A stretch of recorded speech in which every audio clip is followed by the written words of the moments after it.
वही बात थी, उसी पर चर्चा थी। जनाब आली जी।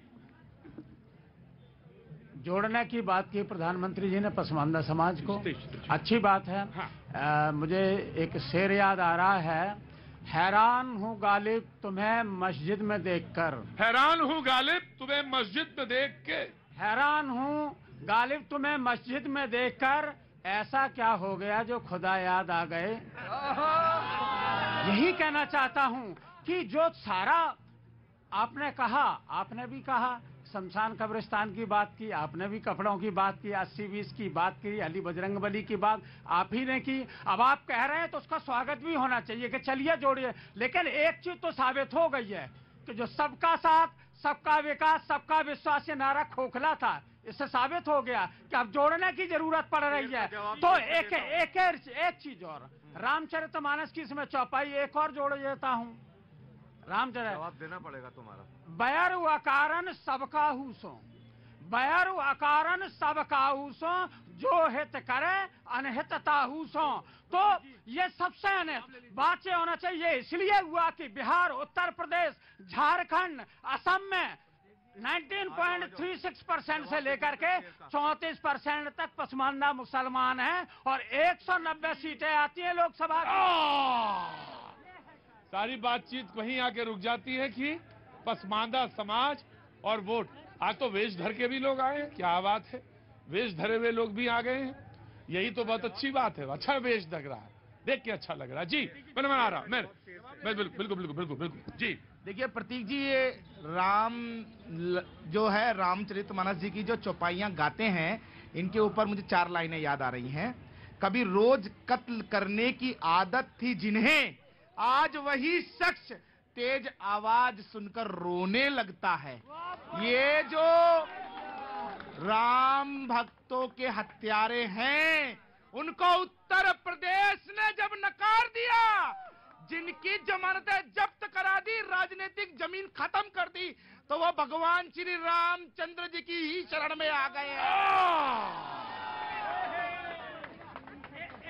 माफी चाहता हूँ।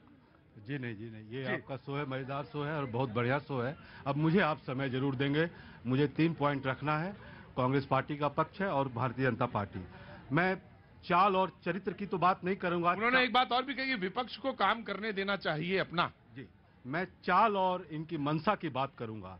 भारतीय जनता पार्टी को ये बताना होगा, जब ये बात कर रहे हैं पसमानदा की, तो प्रधानमंत्री मुझे समय देंगे आप? बिल्कुल देंगे। मेरी नजरों पे ना जाया करिए, वो नजरें बड़ी चलती रहती हैं 24 घंटे।